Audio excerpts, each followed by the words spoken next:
아이고 오늘도 덥네. 안녕하세요. 제주에서 온 사진작가 차기열입니다. 두 번째 또 찾았네요. 진천에 와 있고요. 바다는 없지만 드넓은 저수지, 그 다음에 이렇게 마을을 가로지르는 수많은 천들을 갖고 있는, 그래서 더 풍요로운 고장이 충북인 것 같아요. 사실 오늘 진천을 찾은 이유는 제가 정보를 좀 입수를 했어요. 제가 좋아하는 복작복작한 풍경들, 그리고 아직은 조금 더운 날씨에 어울릴 만한 또 진천을 대표하는 맛집이 있다고 해서 찾아왔는데요. 저랑 같이 오늘 또 재밌게 활기차게 찾아보러 가시죠.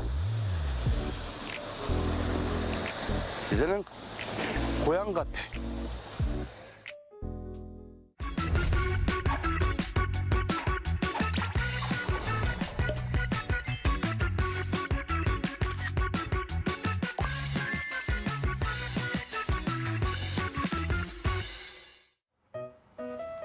아이고, 이거 어디 숨어 있는 거야 또? 아니 왜 맛집들이 이렇게 다 숨겨져 있는 거야? 여기 맛집? 아 여기 있네. 아이고 찾았다. 여기네. 와, 이렇게 숨어 있었구나. 오, 이거 뭐야 이거? 잘못 찾아왔나? 곰탕집 아니에요? 곰탕집? 이 소고기 딱 곰탕인데 이거? 이거 맞는데? 뜨거운 열기 뿜어내는 가마솥이 먼저 반겨주는 맛집. 가마솥 더위 너머로 맛의 궁금증을 해결할 수 있었는데요. 진천에서 가장 먼저 문을 연 냉면집, 무려 30년 전통을 이어가고 있답니다.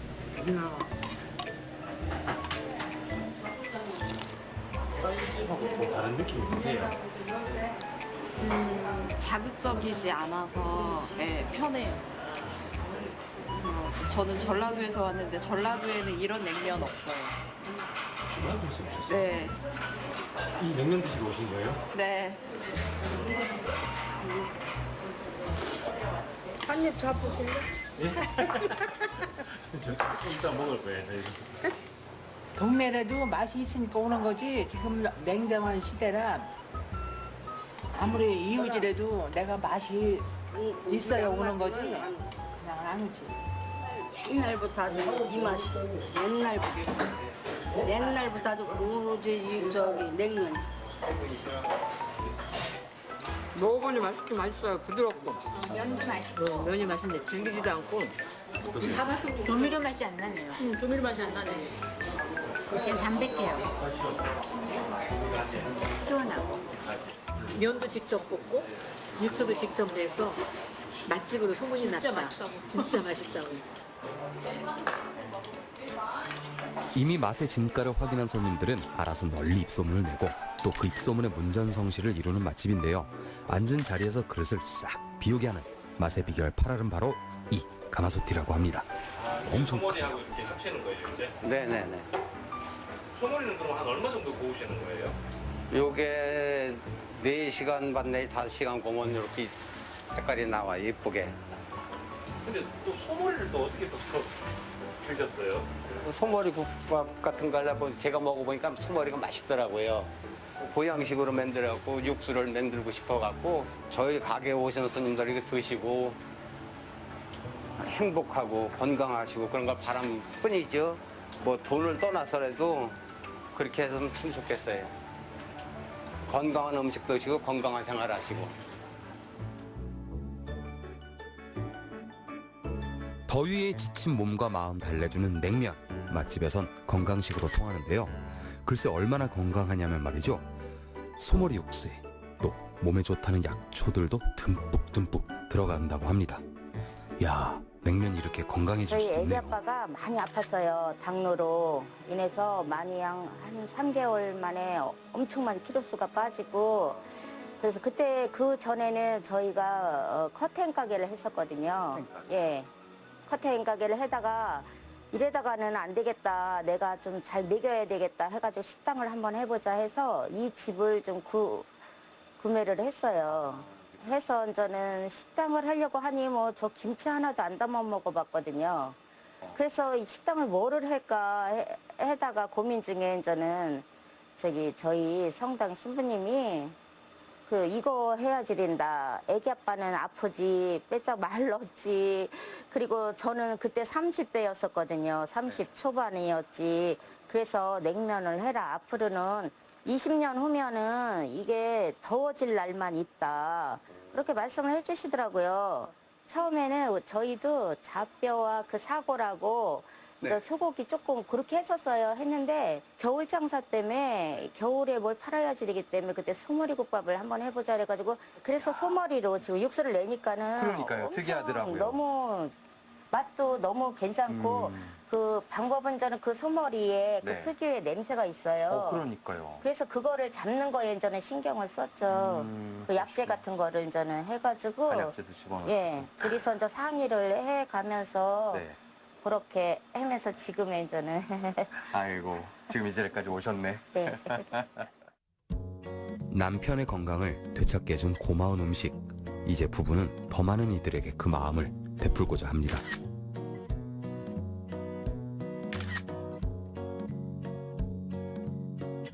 육수하고 이런 핫팩 하시고 얼마 정도? 1시간 정도 더 삶아야 돼. 그래 이제 야채나 약재해서 물이 우러나오죠. 진국이.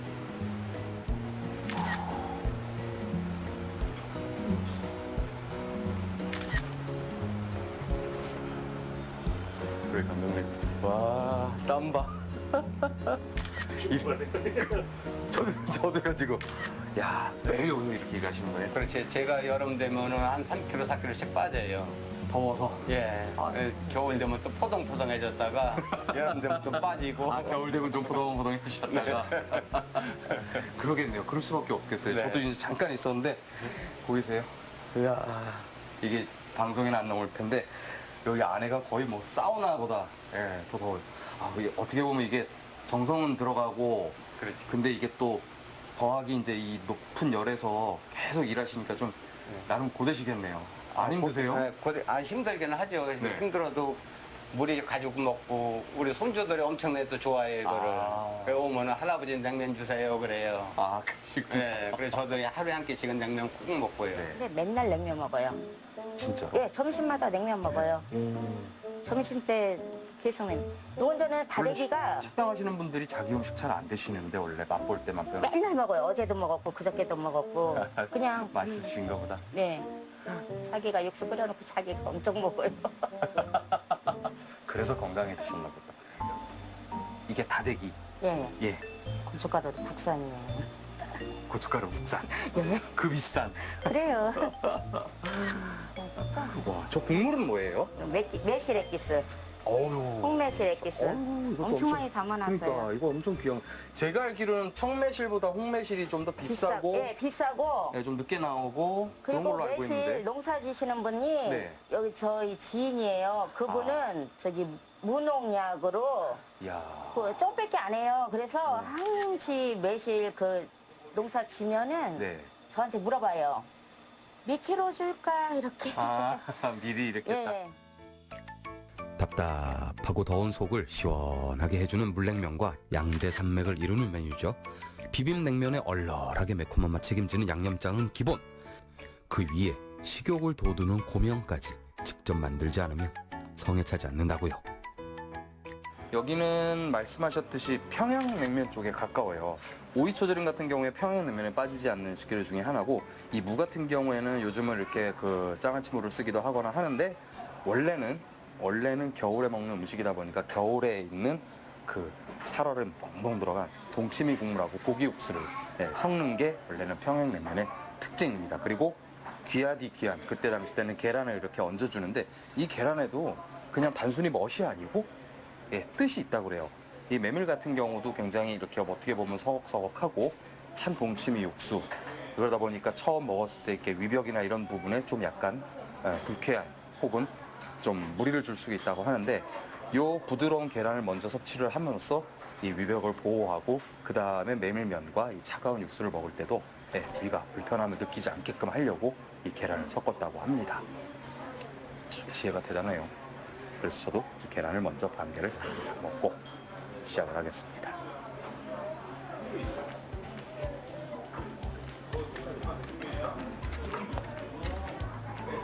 다 아시죠?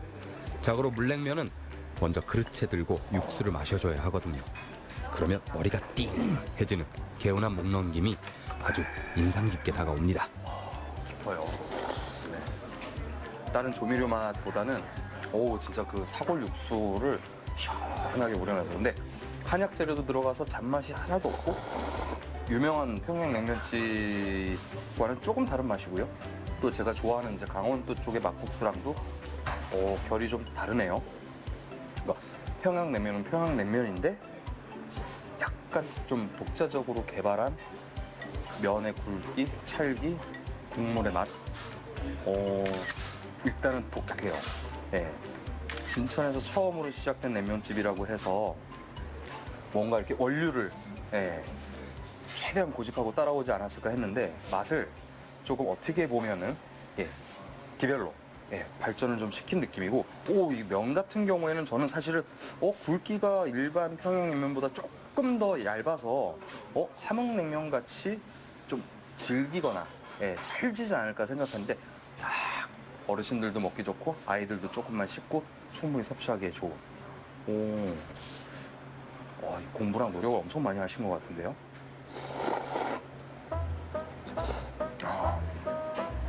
이거 맛있다.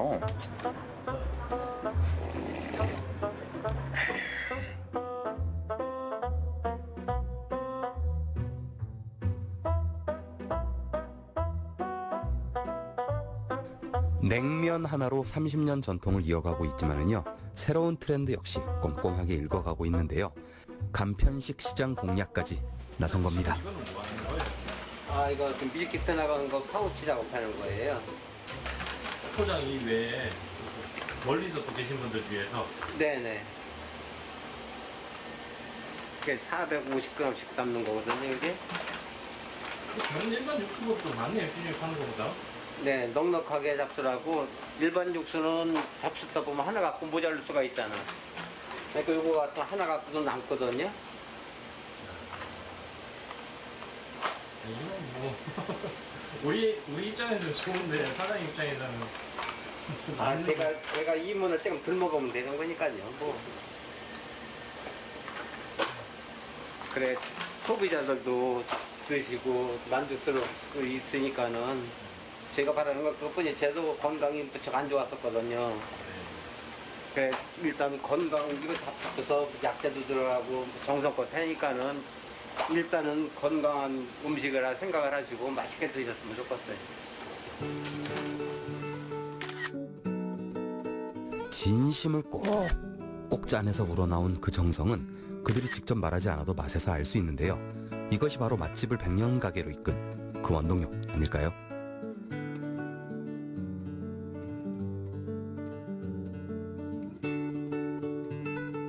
그 평양냉면 같은 경우에는 사실 그 음식 평론가들도 제가 알기로는 그 맛에 대한 찬반의 논쟁이 굉장히 많이 일어나고 있어요. 그래서 제가 이 집의 냉면은 그 평양냉면과 결을 달리해서 오히려 조금 더 사람들의 입맛을 돋구게끔 디벨롭을 했다라고 하잖아요. 실제로 평양냉면집 진짜 맛있는 집들 가보면 국물 먹잖아요. 야, 이거 뭐지? 이거 그냥 거의 무맛인데 이걸 어떻게 맛있다고 해야 되나? 막 이런 맛이잖아요, 사실. 근데 그거는 우리나라 사람들이 이제 좀 약간 자극적인 식재료, 그 다음에 젓갈 요리, 발효식품 이런 좀 극단적인 센 맛에 좀 익숙해져 있다가 그런 맛들을 먹었을 때 그러는 거고요. 실제로 정말 그 당시 때 평양에서는 먹을 것들이 이제 겨울에 굉장히 귀하잖아요. 그래서 입에 담기는 자극적인 음식이 없다가 이 평양냉면 같은 경우에 고기 육수로 그냥 끓인 그 담백한 맛과 이 담백한 면만 먹어도 그 맛을 충분히 즐길 수 있다라고 제가 책에서 봤던 기억이 납니다. 그래서 저도 사실은 어떻게 보면 본래의 평양냉면의 그 담백한 맛을 기대를 했다라고 볼 수도 있는데 이 집은 약간 결이 달라요. 이 평양냉면 그리고 이 집 냉면의 국물 맛의 특징은 뭐라 그럴까요? 일단은 구수합니다. 구수해요. 그러니까 소고기 설렁탕 있죠. 뜨끈뜨끈한 설렁탕 먹으면은 뭔가 구수하면서 진하잖아요. 그 막 고기의 맛이 아니고 딱 그 맛인데 그거를 시원하게 바꿨어요. 시원하게 바꿨고 조미료 없이 그냥 단순한 식재료 그다음에 한약 재료 가진 야채들로 단맛을 냈기 때문에 그냥 아우 달고 이런 맛이 아니고 자극적인 맛이 아니고 계속 은은하게 단맛이 막 끝까지 갑니다.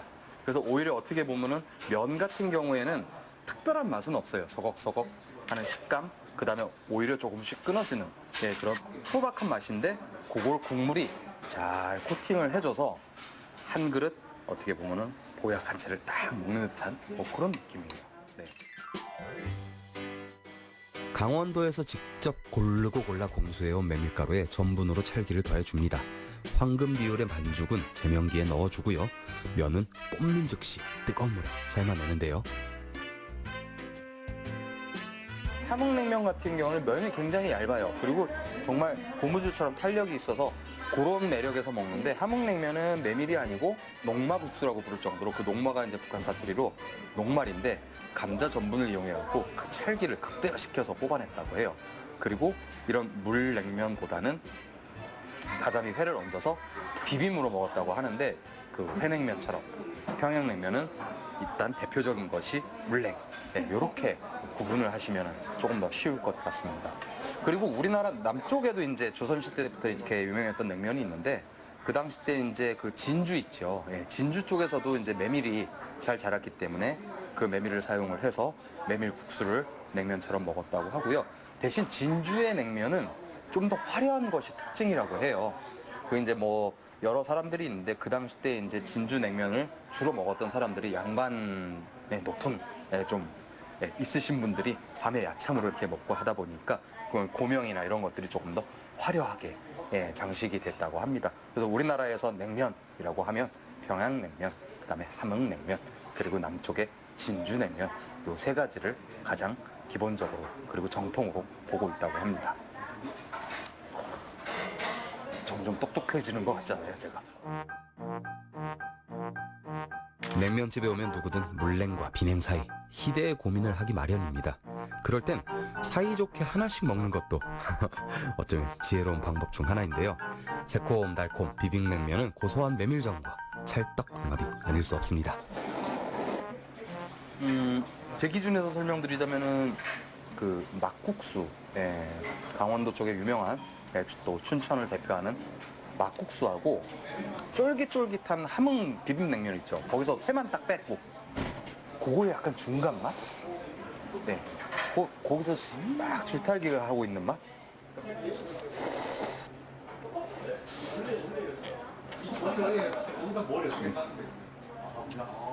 이거네.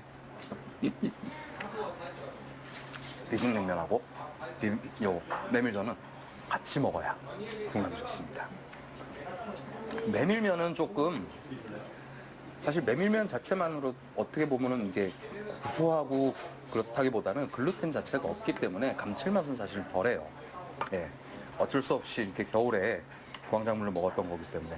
그리고 이 집에 이제 재료들이나 이런 것들이 사실은 색깔은 빨갛고 그랬지만 자극적인 맛이 절대로 아니거든요. 그러다 보니까 약간 좀 밋밋할 수 있는데 그렇잖아요. 한국 사람들 또 이 기름기 있는 음식과 건강은 잘 모르겠지만 약간 튀긴 그 고소한 맛이 들어가야지 흐뭇해지잖아요. 요 메밀전하고 요 비빔냉면하고 야 요게 또 궁합이 진짜 좋구나. 음?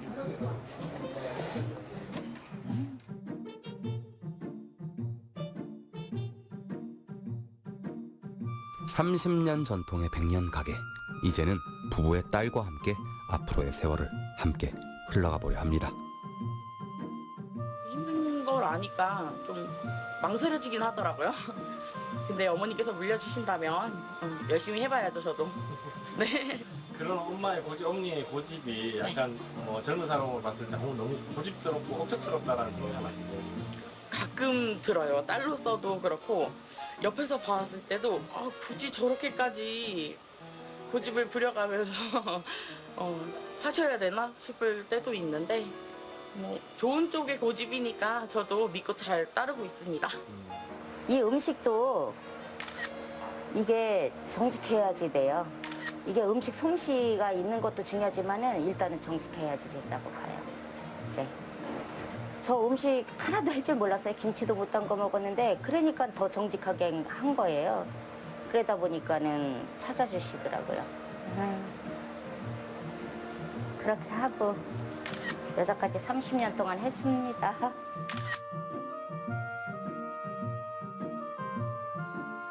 정직한 시간을 이겨낼 이 누가 있을까요? 그들이 만들어낸 냉면 한 그릇엔 고되지만 건강한 행복이 스며들어 있습니다. 오시는 연령대도 보니까 젊은 사람부터 오래된 단골 나이 드신 분들까지 정말 남녀노소하지 않고 여름에 즐길 수 있는 메뉴가 냉면인 것 같네요. 근데 사실 어떻게 보면 되게 흔한 메뉴인데 맛집 찾기가 힘들거든요, 냉면은. 네. 근데 이 집 맛있네요. 그러니까 뭐 맛의 정통이다, 뭐 원조다 이런 걸 떠나서 일단 정성을 가지고 좋은 재료로 정직하게 끓여내고 하면은 뭐든지 다 맛이 있는 것 같아요. 네. 그리고 이 집에는 특별히 또 계속 노력하시는 모습을 제가 분명히 봤기 때문에 그거 음식에서 이미 뭐 알 수가 있고요. 다 먹었네.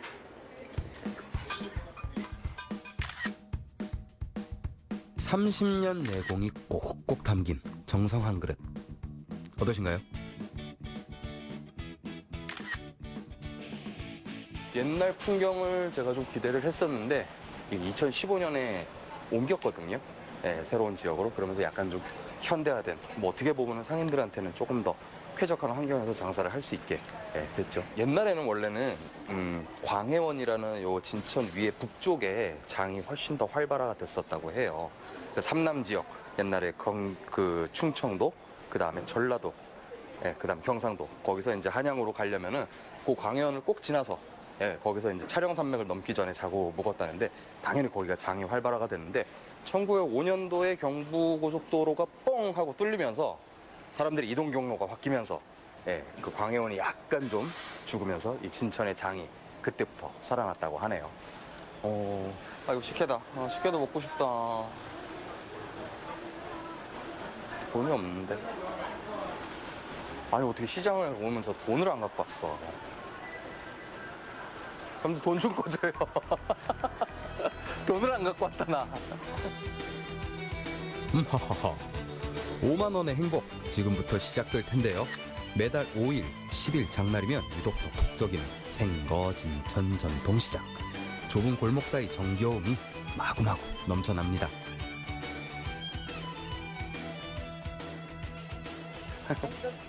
그러네요 진짜. 더운데 얼른 들어가세요. 네. 아이고 두부 예쁘다. 시원합니다. 예? 시원하고. 아유 무슨 날이 아주 덥네요 오늘. 아유 감사합니다. 사장님이 직접 만드신 거예요. 만드셨는데 이제 도토리묵도 있고. 네. 콩나물도 직접 집에서 키우신 것이고. 아유 감사합니다. 어이구 콩물 맛있다. 콩물 맛있죠? 이것도 직접 하신 거예요. 우리 전통시장에 활성화를 위해서 많이 홍보해 주시고, 우리 한가해 주세요. 진천 분들 참 많이 마음도 따뜻하시고 예쁘시고 마음도 푸하세요. 많이 와서 방문해 주세요. 순두부요? 콩물. 너무 시원하네요. 와, 이 시장 오면 항상 빼놓지 않고 이렇게 주전부리들 팔잖아요. 이거 그냥 지나갈 수가 없어요 이거. 호떡 다 팔았어요? 와. 여기만 줄 서 있어요. 더워도. 오 신기하네. 그 호떡이 맛있다는 소리잖아요. 나 못 먹었네 또. 이건 어떻게 해요 가격이? 4개 1,000원. 4개 1,000원? 싸다. 2,000원어치만 포장해 갈 수 있을까요? 이게 별거 아닌 것 같은데 저도 예전에 한번 이거를 진짜 손이 많이 가요 이게. 정말 쉴 새 없이 해야 돼. 안 그러면 좀만 지나면 타버리고. 이거 좀 탔다. 맞아. 그거는 여기다 집어넣어도 되겠다. 아니 이거는 내가 다른 사람들 막 주거든. 팔 수가 없어서 요거는. 이런 거 좋아하시는 분들. 그러면 좋죠. 고맙습니다. 저는 그 큰 대형 마트보다 이런 시장에서 이렇게 사 먹는 걸 좋아해요. 왜냐면은 좀 뭐라 그럴까, 사는 재미가 있잖아. 사람들하고 이야기도 나누고, 그래서 덤이라고 해서 좀 더 주기도 하고, 그냥 띡띡띡 해갖고 카드 결제하고 뭐 포인트 쌓고 이런 거보다는 좀 사람 사는 맛이 있잖아요. 그래야지 사는 재미도 있고. 예, 저도 그런 거 같아요. 예, 그래서 시장 오면은 오늘같이 날씨 더운 날도 기운이 좀 나더라고요. 예, 예, 기운 많이 내시고 오늘 얼른 답하셔서 얼른 집에 일찍 가셨으면 좋겠다.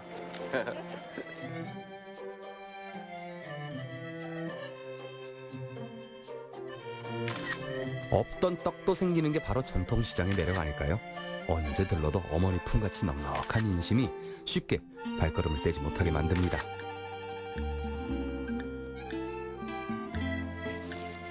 아이고 또 이것도 많이 샀네 또. 아유, 감독님들한테 혼나겠네. 시장만 오면 그냥 정신이 팔려갖고. 그래도 전 좋아요. 생거 진천 정통시장에 와서 5일장 구경도 하고, 저는 사실 이런 시장에 오면 활력을 좀 많이 얻는 것 같아요. 뭐 컨디션 이런 거랑 상관없이. 물론 이제 사람들 풍경 좋은 이제 사진적 요소도 있지만 만나면서 이야기도 하고 어떻게 살아가는지 또 이렇게 막 별거 아닌 걸로 막 웃음꽃도 피우면서 그렇게 오늘 또 활력을 얻고 가는 것 같고요.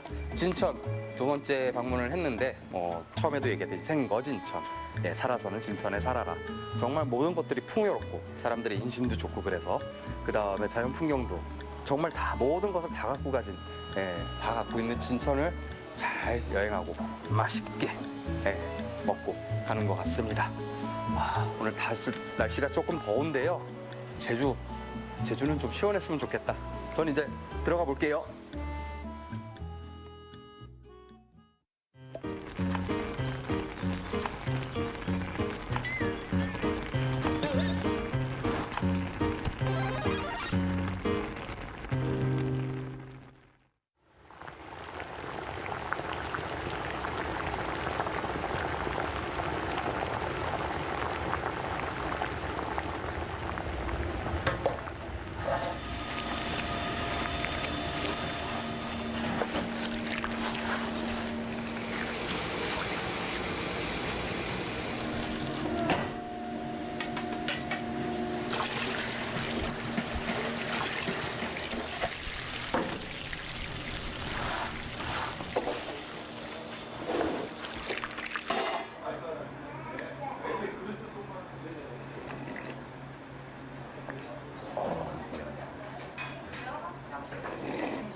야, 반영도 멋지고.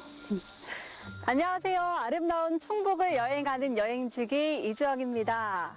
오랜만입니다. 오늘은요, 살기 좋다는 생거 진천이 다시금 찾았습니다.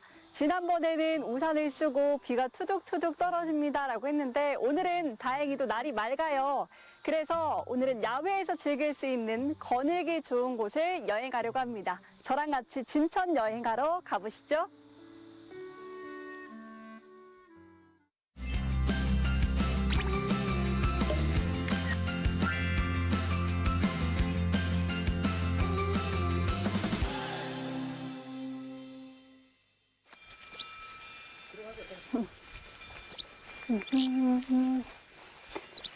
치유의 숲 힐링비치. 자신감을 치우자. 힐링 체험. 안녕하세요. 어서 오세요. 네, 공간이 굉장히 예뻐요. 네, 여기가 진천 치유의 숲이에요. 선생님 치유를 마치셨나 봅니다.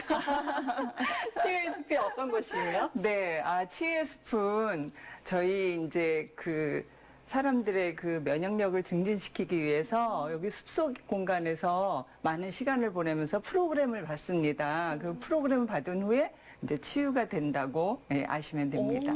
숲에 갔는데 면역력이 높아지고 치유를 할 수 있어요? 그렇죠. 예. 이 숲이 주는 많은 혜택을 우리가 이용을 할 수가 있고, 네. 그다음에 숲이 주는 그 혜택을 갖다 얻어오는데 저희 프로그램이 필요합니다. 오, 네. 피톤치드를 들이마시고 하는 아, 거예요? 그렇죠. 너무 잘하시네요. 음이온도 있고, 피톤치드도 네. 있고, 좀 좋은 숲의 소리도 있고.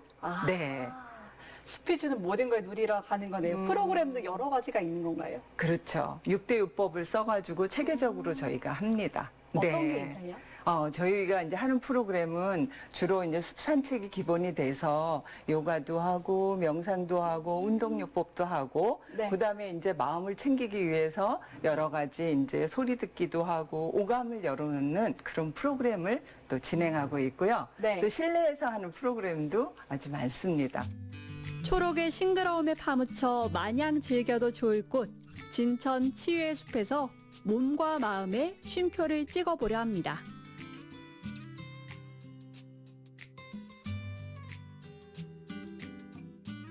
일 분 동안 눈 뜨지 말고 편안하게 호흡하세요.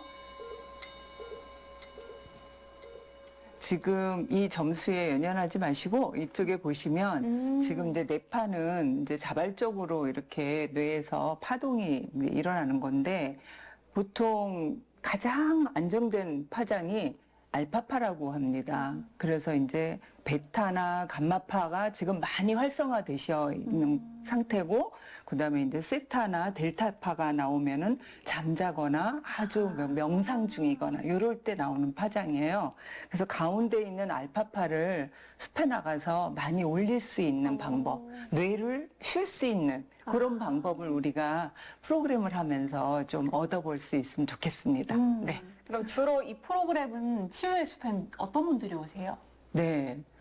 일단 현대인들이 만성적인 스트레스 마라톤을 한다고 그렇게 표현하거든요. 그러면 현대인들이 가지고 있는 그런 스트레스를 네. 우리가 쌓이면 이것이 이제 아주 일부 근육만 사용하거나 혹은 감각은 너무 포화가 된 거예요. 그러다 보니까 이게 불균형이 일어나서 피로감이 아주 쌓여 있는 그런 현대인들, 그런 요즘 사람들이 와서 이제 치유가 필요하다고 느끼는 그런 때 이제 여기를 찾아옵니다. 그럼 그런 분들이 실제로 와서 검사를 하시면 결과지에는 어떻게 나와요? 결과지에 정말 네. 안타깝게도 네. 이 지금 잘 나오셨잖아요. 네. 뇌파가 많이 불균형이 올라갑니다. 그래서 대부분 두뇌 스트레스가 많이 올라오고 네. 어떤 분들은 좌우뇌 불균형이 오는데 네. 이런 경우는 우울감이 있을 때는 우뇌 편중, 네. 또 불안감이 있을 땐 좌뇌 편중으로 갑니다. 네, 그래서 요걸 보고는 굉장히 내 상태를 너무 정확하게 맞췄다 이러면서 반응이 조금 자기 자신을 이제 알아가고 이제 네. 여기서 숲에서 나가서 조금 더 개선하려고 노력을 하시겠죠. 네. 그럼 뭐 스트레스가 높으신 분들 아니면 피로도가 높으신 분들 그 유형도 좀 다를 것 같거든요. 그럼 프로그램도 다르게 진행되나요? 그렇죠. 네. 프로그램은 이제 기본적으로는 숲 걷기를 통하면 숲에서 주는 좋은 이제 산림치유 인자들이 우리를 그냥 저절로 치유를 해주는데 저희는 단지 프로그램을 통해서 조금 더 효율적으로 그 이득을 얻기 위해서 조금 더 치료 효과를 올리기 위해서 치유 효과를 올리기 위해서 이제 도와드리는 것 뿐이고요. 대부분은 이제 숲이 해결을 해준다고 보시면 됩니다. 현대인들의 고질병, 스트레스를 일상에서 얼마나 받고 있는지 아는 것부터 바로 치유의 시작이라고 하는데요. 요가로 가볍게 몸을 풀면서 마음을 다스려 봤습니다. 저는 눈을 감으면 어떤 생각이 들고 그 생각이 꼬리에 꼬리를 물더라고요. 그거랑은 맞습니다. 달라요. 네. 그럼 맞습니다. 맞아요? 네, 그렇게 꼬리에 꼬리를 무는 거를 내가 자꾸 다른 생각을 하고 있구나 알아차리고 다시 호흡에 집중하고 통나무가 닿은 몸에 집중을 하면 됩니다. 갔다가 다시 올 수 있다는 것이 중요한 거예요. 저는 그게 잘못된 건 줄 알았어요. 아닙니다. 모든 사람들이 많이 그래요. 네. 통나무가 닿은 부분에 내 마음과 몸을 갖다가 그렇게 집중하는 것이 제일 필요하다고 합니다. 그게 이제 마음 챙김 명상이거든요. 네. 그래서 마음 챙김을 하기 위해서는 마음과 생각이 한 곳에 있어야 됩니다. 네. 그래서 그렇게 했을 때 우리가 마음의 평화를 얻고 그다음에 아까 뇌파에서 안정된 뇌파 있죠? 알파파. 네. 그것이 이제 나온다고 합니다. 야, 다 완전 피대고 기산이에요. 초록색이 아주 싱그럽죠? 네. 지금 손에 지팡이, 등에는 요가 매트잖아요. 네. 준비물들이 많네요. 그렇죠. 요가 매트는 가서 누워야 되고 지팡이는 우리가 산에 올라갈 때 좀 네. 안전하게 가려고 합니다. 확실히 지팡이가 있으니까 편해요. 여기 원래 살던 원주민들이 오동나무를 많이 심으셨어요. 뽕나무도 많이 심고 그래서 네. 저희가 오동나무에서 직접 가지를 채취해가지고 오, 네. 이렇게 지팡이 만들었는데 가볍죠? 엄청요. 네. 향도 좋고 저는 눈에 담기는 것들도 예쁘고 초록색이 또 눈을 편하게 하잖아요. 편안하게 맞아요. 네. 네. 편안하죠, 진짜. 네. 네, 에너지를 제일 안 쓰게 한다 그래요. 네, 그래서 눈이 편안하고 네. 우리의 선조들은 인류의 선조들은 다 숲에서 아프리카의 숲에서 나왔다고 하거든요. 우리 DNA에 편안하라 하는 DNA가 있는 거예요. 네, 숲에 왔을 때 우리가 편안할 수밖에 없는 거죠. 제 집 찾아온 듯이. 아, 그렇죠. 고향인 거죠. 네. 인류의 고향. 숲은 우리에게 많은 걸 전해주는 존재인데요.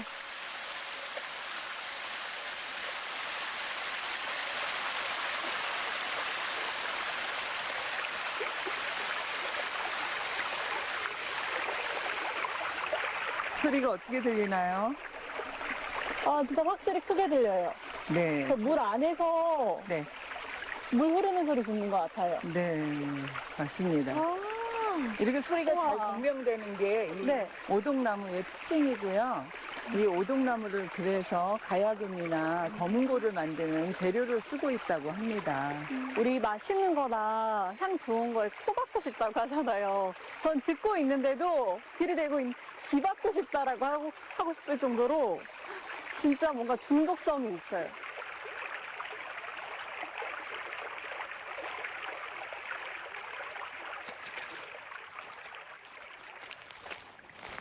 여기군요. 네. 여기 1인용 침대가 다 준비되어 있는 곳이고요. 주로 명상을 하는 곳입니다. 네. 누워서 그렇죠. 편하게. 네. 올라오느라고 힘들었죠. 조금요, 땀이 나긴 하네요. 네. 아, 근데 왜 올라오라고 하시는지 알겠어요. 네. 풍경이. 네. 정말 숲이죠? 네. 하늘 위를 보고 있으니까 네. 작은 별 있잖아요. 네. 그걸 키워가지고 수십 개, 수백 저 개를. 상상력도 맞습니다. 낙엽송으로만 이루어졌고요. 네. 이 낙엽송 숲을 보면 나무의 끝이 왕관처럼 이렇게 봉긋봉긋한 것이 수간이라고 하는데요. 네. 수간들끼리 이렇게 사이를 서로 간격을 띄우는 이런 사이를 두고 우리 인간관계도 좋은 사이라고 오. 얘기할 때 이 정도의 간격이 있는 것을 말하는 겁니다. 네, 나무가 손 뻗은 우리한테 것처럼. 네. 가르쳐주는 교훈이라고나 할까요? 네.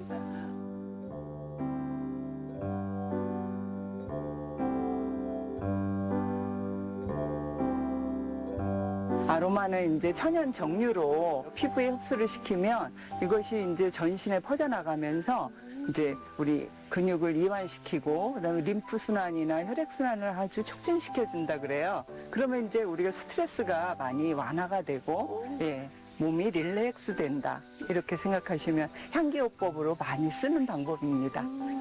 좋습니다. 네. 되게. 산림치유가 우리가 명상을 중요시하는데 명상을 한다는 거는 나를 알아가는 거거든요. 이 숲에 와가지고 나를 생각하고 나를 챙기고 그래서 나를 알아서 집으로 가시면 그것만큼 좋은 효과가 어디 있겠습니까? 네. 숲의 신비로움에 스며들며 참된 나를 찾아봅니다. 와, 되게 골짜기 산속 깊이 있네요. 와, 나무들 사이에 있네. 안녕하세요. 안녕하세요. 반갑습니다. 오랜만에 뵙네요, 선생님. 그러네요. 네. 오늘은 여기 베티 성지 앞에서 뵙는 건데 네. 어떤 곳이에요? 여기는 베티라 그래서 이 고장의 이름이거든요. 성지는 바로 이 천주교인들의 교우촌이에요. 이제 조선시대 때 보면은 3번의 박해가 있었고 여러 가지 또 작은 박해도 있었는데 네. 그때 이 천주교인들이 이쪽을 숨어들어서 만든 촌이라고 보시면 됩니다. 하나의 마을을 형성했죠. 근데 입구에서 제일 가까이에 있는 이 건물을 조선시대 때 지어졌다기에는 조금 현대적 건물이 아닐까라는 생각이 들거든요. 그렇죠. 예, 이 성당은요, 최영원 신부님이 우리나라 최초의 신학생이고 또 2번째 사제를 받으신 분이잖아요. 그분을 기념하기 위해서 이렇게 성당을 건립했습니다. 최근에 지어진 곳. 그렇죠. 그럼 그때 당시에 이제 신학도들이 모여들었던, 도망쳐서 숨어들었던 거기도 혹시 남아 있나요? 예, 남아 있습니다. 여기 잠시 올라가시다 보면은 한 200m 정도 올라가시다 보면은 거기에 뭐가 있느냐 하면은 성당이, 작은 성당이 있고요. 또 최영업 신부님이 기거하시고 또 신학교 운영을 하셨던 곳은 저 위에 또 따로 복원이 되어 있습니다. 한번 안내를 해주실까요? 그럴까요? 네. 가시죠. 주변에 배나무가 많아 순수 우리말인 베티라고 불린 베티 성지. 우리나라 천주교 대표 성지 중 한 곳인데요. 이곳을 하나의 성령씨뿐만 아니고 꼭 천주교 신자가 아니래도 일반 사람들도 이곳을 이렇게 코스를 정해가지고 이렇게 1, 2, 3, 4 코스로 이렇게 나누어서 이제 둘레길을 조성해놨습니다.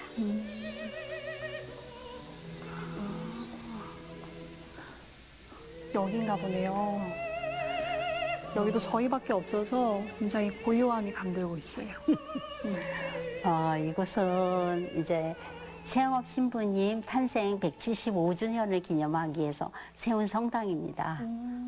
그러다 보니까 초상화도 보면은 뭐예요? 한복 차림이죠. 그러네요. 지금의 신부님하고는 모습이 완전히 다르네요. 그렇죠. 최영업 신부님은 우리나라 최초의 2번째 사제이고 또 김대건 신부님하고 같이 마카오로 유학을 가서 같이 서품을 받으신 분이거든요. 그 최영업 신부님 따라오는 수식어 중에 땀의 순교자라는 것도 있더라고요. 예. 그건 어떤 말인가요? 최영업 신부님은 여기서 1850년도에서 1861년도까지 활동을 했고 신학교를 운영을 했고 그러다 보니까 사목 활동을 주로 삼으셨거든요. 그런 사목 활동이라는 것은 이 천주교의 그러니까 선교를 위해서 순례를 하는 그런 곳인데 1년이면은 한 7,000리 정도를 직접 걸으셔서 그런 활동을 했다고 그럽니다. 마음과 몸으로 그 신도 활동을 하신 거네요. 그래서 1년에 7,000리라는 곳은 진짜 하루에 사람이 다닐 수 있는 그저 최대 한도의 에너지를 썼다고 봅니다. 이분이 1861년도에 돌아가셨다 그랬잖아요. 돌아가실 때 연세가 어떻게 되면 40세였어. 그래서 이곳은 특히 성지잖아요. 성지다 보니까 요 지하실에 뭐가 있느냐 하면은 유해 공간이 있습니다. 3분의 성인의 유해를 모신 그런 공간이 있는데 한번 같이 가보실래요? 네, 가보시죠. 예. 안내를 해주세요. 네.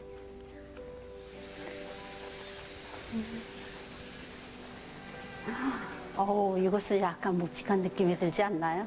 네, 저는 처음 들어설 때 뭔가 말을 턱 막히게 하는 무언가가 있더라고요. 그렇죠. 네. 여기는 우리 최영업 신부님의 아버님, 최경환, 프란치스코 그런 유해하고 김대건 신부님, 안드레아 유해하고 또 오반지 바오르라고 여기 저 위에 있는 묘소가 있는 곳 그분의 세 분의 그런 유해를 모신 곳이에요. 어떤 분들이셨어요?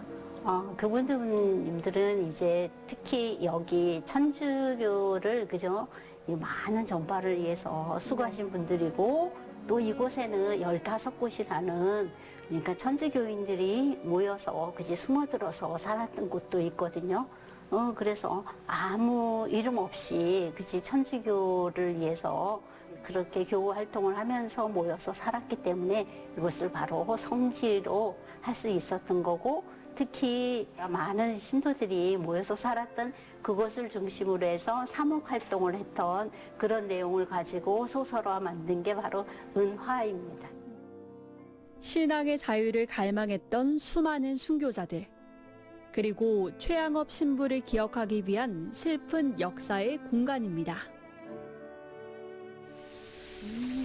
야, 맵이 진짜 크게 오네요. 끝자락이라고. 아이고, 뭘 그렇게 노래할게. 대표 상징이잖아요. 네. 소리가. 근데 여기가 진짜 순례길이 걷기가 진짜 좋은 것 같아요. 그리고 가파르지도 않고, 예. 옆에 나무도 있고. 네, 여기는 이제 성지잖아요. 네. 성지를 중심으로 해서 순례길을 조성을 했습니다. 4가지 코스인데요. 순례길도 되지만은 또 둘레길도 돼요. 그래서 4가지 코스를 선정을 해놓고 순례길을 다니고 있는데, 그 중에서 짧은 코스는 1km 남짓 되는 짧은 코스도 있고, 또 길게는 한 3km 정도의 그런 긴 코스도 있는데, 긴 코스 중에서는 6인묘도 있고 14인묘도 있습니다. 6인묘하고 14인묘는 다 무명 순교자의 묘기도 하거든요. 그러니까 우리가 이렇게 다니면서 볼 때 역사도 알 수 있고, 또 천주교에 대한 그런 박해라든가 이런 것도 느낄 수 있는 곳입니다. 그늘을 내어주는 울창한 소나무 숲을 거닐며 숭고한 정신을 기려봅니다.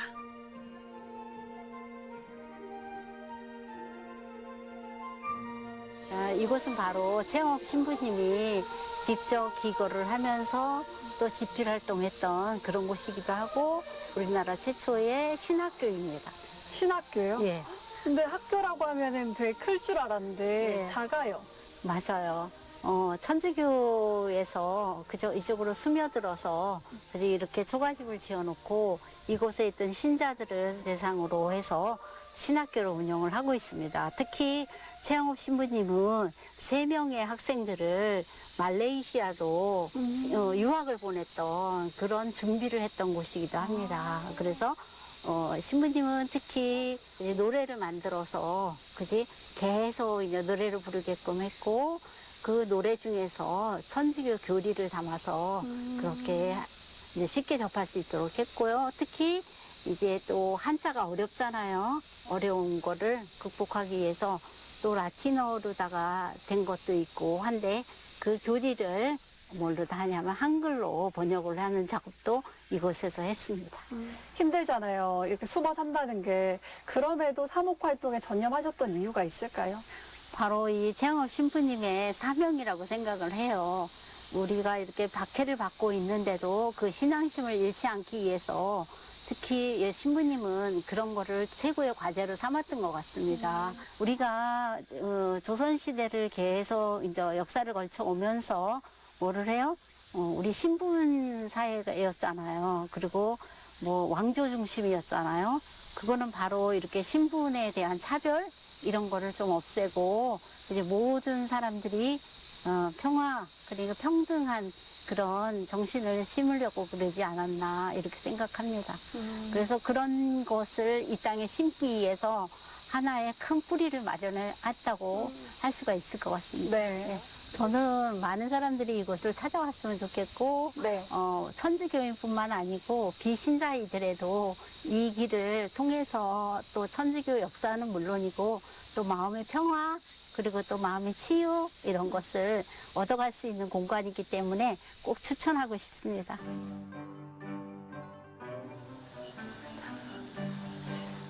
진천. 아, 웃는 모양이네. 참숯 전시관. 아, 숯이다. 많다. 진천의 대표 특산품 하면 참숯을 빼놓을 수 없는데요. 무려 전국 1위라는 명성을 놓치지 않고 있습니다. 뒤에 보이는 이 까만 숯이 최양업 신부님 천주교 신자들과도 관련이 있다고 합니다. 그 박해가 많이 일어났던 그 당시에도 먹고 살 자금이 필요하잖아요. 그 당시에도 여기 일대가 산골 그 산촌 마을이었다고 해요. 널린 게 산이요, 나무요, 특히나 참나무가 많았다고 하는데요. 그 나무를 베고 이고 지고 가려고 하니까 너무 무거워서 그때부터 가벼운 참숯으로 구워서 판매를 했다고 합니다. 여기가 또 지리산으로 경기도랑 충청도랑 경계 지역에 있잖아요. 자기 서는 날에는 들고 나가서 판매도 하고 판매하는 사이에 사람들과 백성들과의 접점이 있으니까 거기에서도 사목 활동을 했다고 하고요. 그리고 여전히 진천군 일대에는 참숯 생산단지도 있다고 하네요. 이번에는요, 제가 특별한 체험을 해보려고 해요. 바로 옆에 백곡 저수지가 있거든요. 물에서 할 수 있는 액티비티가 있다고 합니다. 제가 빠질 수 없잖아요. 가볼게요. 여기 계단 있네요. 아래쪽으로 가볼게요. 자, 경사가 심하니 뛰지 마세요. 오리배도 있고. 와, 진짜 크다. 이거 아니에요, 이거? 오늘 타는 거? 짱 크다. 이거 혼자 못할 것 같은데, 이거는. 잔잔하게 반짝이는 물결 위 낭만을 즐기고 싶다면 카누 체험 어떤가요?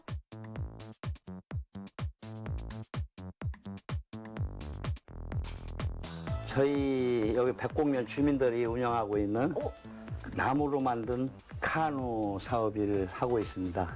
그래서 여기서 이 저수지를 이용해서 네. 카누를 타시고 즐길 수 있는 내조 활동을 하실 수 있는 놀이로 재미있습니다. 근데 일반 회사 직원분들이 같이 하는 게 아니라 마을 주민분들이 같이 하시는 거예요? 예, 이건 백곡면 전체 주민이 농림부에서 사업을 따다가 카누를 이제 저희가 그 전문가한테 의뢰해가지고 기술을 배워가면서 저희들이 이제 만든 배입니다. 카누입니다. 지금도 부서지거나 뭐 구멍이 났다라고 하면 직접 다 수리도 하시고. 예, 저희들이 수리하고 또 이제 이게 샌딩 갈아내는 게 상당히 많은 기술이고 갈고 또 칠하고 갈고 칠하고 해가지고 안전하게 또 저희들이 이제 손님들이 오셔가지고 편하게 타실 수 있게 매일 손 보고 수리까지 하고 있습니다. 그럼 오늘 온 김에 저 예. 카누도 타보고 싶은데 가능할까요? 예, 가능하죠. 저희들이 이제 교육을 받고 카누 타는 교육 또 안전교육 받으시면은 타실 수 있습니다. 진천의 뱃사공으로 거듭나기 위해 짧지만 맹훈련에 돌입했습니다. 안전을 책임질 구명조끼까지 착용 완료. 네, 안녕. 카누 출발합니다. 백곡 저수지로. 자, 이제 제가 방향 들어드릴게. 네. 저거 낮은 자세에서 하시고 움직이는 거 일어서지만 않으면 돼. 이렇게 한쪽으로 하면은 자리를 잡아요. 네. 저거 하시지 말고 네. 저쪽에 땡기시던가 아니면 무엇을요? 저쪽에서 이렇게 노를 이렇게 잡으세요. 아. 예. 예. 자, 이제 당겨 주세요. 네, 당겨주세요. 혼자만 저셔도 잘 갑니다. 네. 이거 다리는 가능하면 뻗어 주셔. 아. 저 피셔. 예. 잘 나가죠. 네. 자, 살살 제대로. 와, 시원하다. 이거 이제 방향 봐가면서. 이게 되게 큰 힘을 들이지 않아도 쭉쭉 뻗어 나가니까 진짜 쉬워요. 그 교육만 받으면 초등학생들도 자기들끼리 잘 탑니다. 네, 노만 넣어서 예. 살짝 이렇게 밀어주면 그래서 앞으로 쭉쭉 예. 뻗어지니까. 초등학교 1학년서부터 다 가능해요. 그래서 저희들이 이제 학교에서 하는 그 체험 활동을 많이 시작을 하고 있습니다. 학생들 상당히 좋아합니다. 2번, 3번 왔다 가면 물을 무서워하지 않고 즐겨서 잘하고 있어요. 이게 이제 백곡저수지가 깨끗해가지고 네. 청정 지역이라 네. 되게 좋아요. 앞에도 산, 뒤에도 산, 진짜 온 사방이 예. 산이라서. 그리고 또 아래쪽에 물은 또 초록빛이잖아요. 이렇게 하고 전국에서 이 산지가 많아서 네. 참숯이 제일 많이 나는 고장입니다. 70%에서 80%가 네. 범탄이 백곡에서 나고 있습니다. 그래서 저희 백곡 주민들이 네. 관광객분들을 위해서 또 체험객들을 위해서 열심히 노력해서 좋은 카누장이 될 수 있도록 노력하겠습니다. 재미있는 카누, 즐거운 진천 예. 응원하겠습니다. 예. 이야, 시간이 어떻게 흘렀는지 모르겠습니다. 벌써 해가 뉘엿뉘엿 산등성이 너머로 넘어가고 있어요. 오늘은요, 진천군의 진면모를 제대로 봤달까요? 이 소중한 걸 지켜내는 강인함을 지녔고요. 또 품을 내어주며 위로를 건네거나 함께 나누는 따뜻함을 가지고요. 진천군은 날이 흐릴 때나 맑을 때나 언제 와도 기분 좋은 고장이라는 거 다시금 느꼈습니다. 여러분, 이번에는 진천군으로 여행 오시는 거 어떨까요? 저는 다음 시간에 뵐게요. 안녕.